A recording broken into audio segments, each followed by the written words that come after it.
Dear Dr. Love, bago ko po simulang idulog ang aking problema, ay bayaan niyo munang ikwento ko kung paano niyo ko naging follower. When my mother was still alive, she used to tell me about your radio program and how much she liked it very much, but I never gave an interest at all.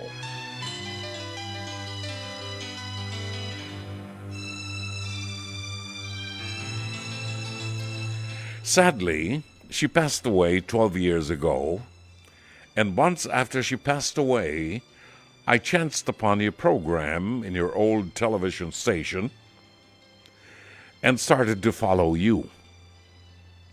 Nalungkot lang po ako dahil sana sabay kaming nanonood ng program niyo by that time at nakita niya kayo sana kahit nasa television lang. But that's another story. My problem involves my youngest son and his fiancée. By the way, I have 3 sons. The eldest and the middle are both married. Dr. Love, I could have asked advice from my siblings and from my close friends, but I might get some bias advice from them. And I want to hear some thoughts and words of advice from someone who is not connected to us at all. Pero alam ko na mapapayuhan ako ng tama. At alam ko po na ikaw yun, Dr. Love. My son has been working abroad for years now, while his fiancée works here. And they have plans to do their wedding next year. Nagsimula po ang aming problema in the middle of this year when my first daughter-in-law found out that my son's fiancée was having an affair with another man. Nakakita ang manugang ko ng post ni fiancée sa social account nito ng very intimate picture with another man. Hindi talaga maipagkakaila na may relasyon sila base sa picture. My first daughter-in-law confronted her, pero ang sabi niya dito ay umamin na siya sa anak ko at nagkaintindihan na sila. Pero nagsumbong pa din sa amin ang manugang ko and we started digging and found out more evidences through her social accounts. Kinausap ko din ang second daughter-in-law ko since close siya kay fiancé. At madami din pala siyang alam about her infidelities. Dr. Love, hindi lang po 1 or 2 beses, kundi madaming beses. By one-night stands and short flings. And this usually happens kapag ang anak ko ay nakadestino abroad. Hindi ko alam kung naipagtapat ni fiancé ang lahat ng ito sa aking anak. Gulong-gulo ang isip ko, Dr. Love. Hindi ko alam kung sino ang una kong kakausapin, kung si fiancé o ang anak ko. By the way, pauwi na po ang anak ko next month. Hindi po ako naniniwala na ipinagtapat ni fiancé sa anak ko ang lahat-lahat. The truth is, his fiancé has some attitude problems. May anxiety, a depression attack, and a very manipulative person. But since mahal siya ng anak ko, tanggap din namin siya. But this is a very heavy matter and issue. I will feel sorry for my son kung hindi niya malalaman ang lahat. Natatakot din po ako na madamay ang 2 daughters-in-law ko. It might cause chaos and animosities in our family. Payuhan niyo po ako, Dr. Love, and please pray for us too. More power to your program. Gumagalang, Jenny ng San Fernando, Pampanga. Kung nakikinig si Jenny ng San Fernando, Pampanga, maraming salamat po sa inyong pagtitiwala sa programang ito. Natutuwa po ako na malaman na ang iyong ina, nung nabubuhay pa, ay isa sa mga regular na nagtitiwala sa ating programa. At sa akin po ay napakahalaga at importante po yung mga kasaysayan na ganyan. Naalala ko lang nung minsan na kaming mag-aama, ang aking pamilya ay naglalakad dyan sa Eastwood. Alam mo yung Eastwood? No? Dyan sa Quezon City, dito sa may bagong bayan, Eastwood, Quezon City. Yung mga anak ko ay naglalakad, napatapat kami dun sa isang restaurant. Nakita ng aking apo yung aking pangalan na nandun sa Walk of Fame.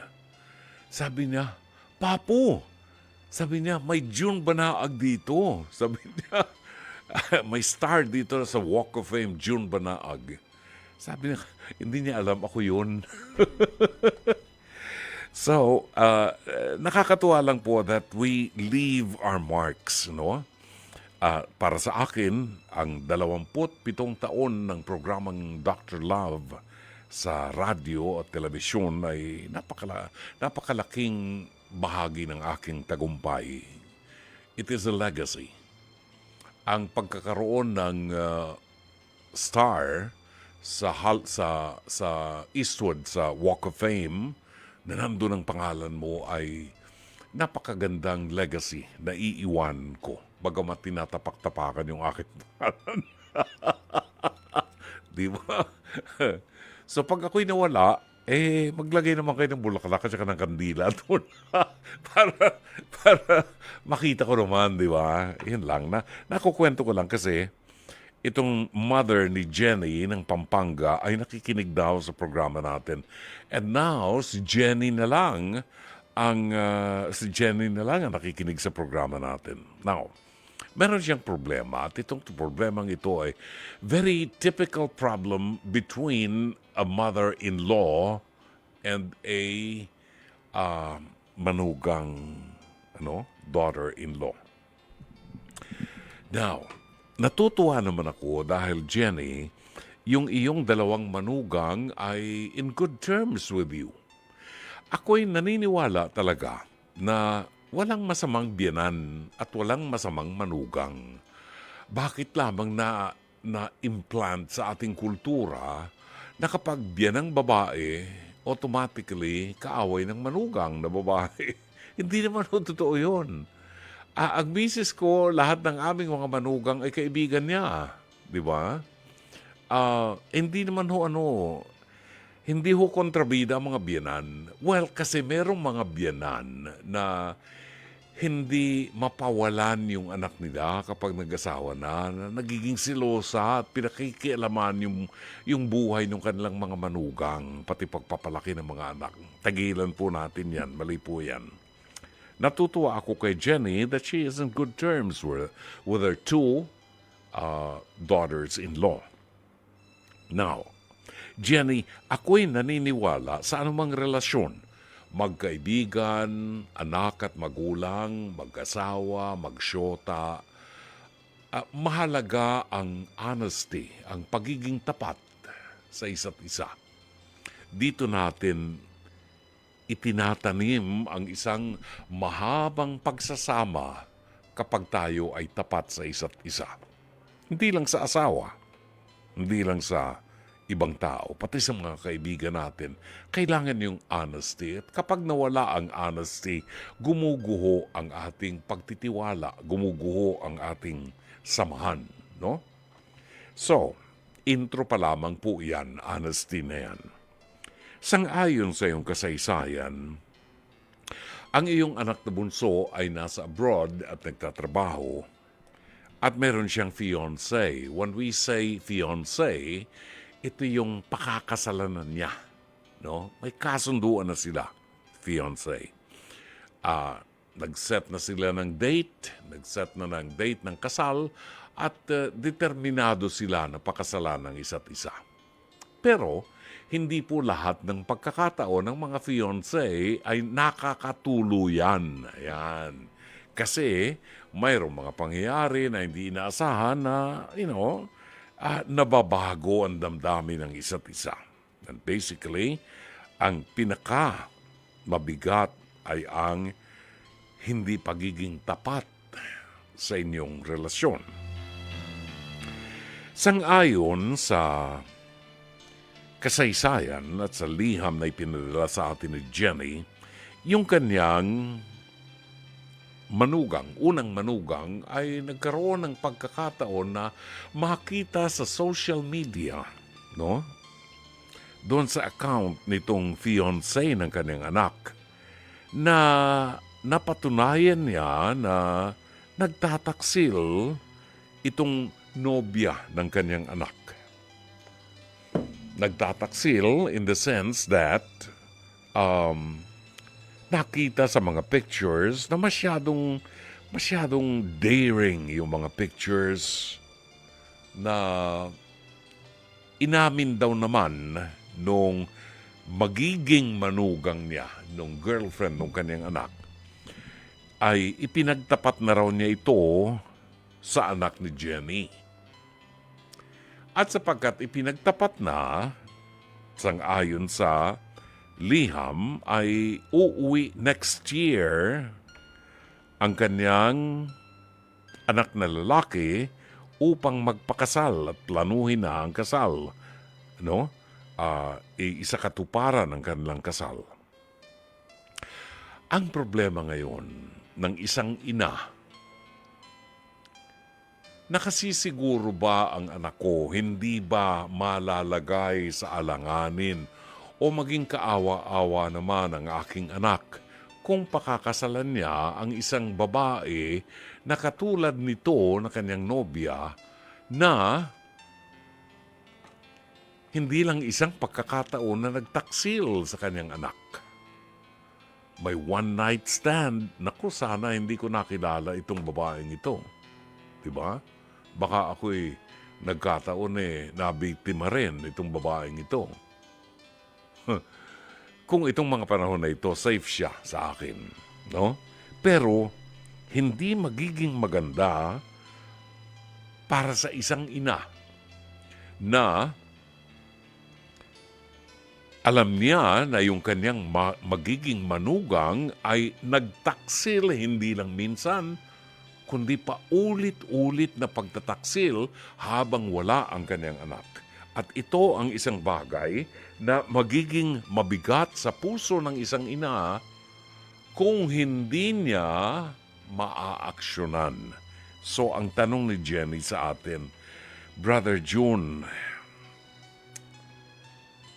ano ang dapat kong gawin? Kasi itong babaeng ito ay may attitude problems, merong anxiety and depression attack, at very manipulative. And I feel sorry for my son kung hindi niya malalaman ang lahat. Natatakot din ako na madamay ang dalawang daughters-in-law ko. Okay, narito ang aking masasabi, Jenny. It would be safe if you could have a copy of the pictures or the videos ng pagtataksil nitong nobya ng anak mo. Kung merong mga pictures, if it's on the internet, napakadaling i-download yan. Ang daling i-download, i-save ninyo yung mga pictures na yan.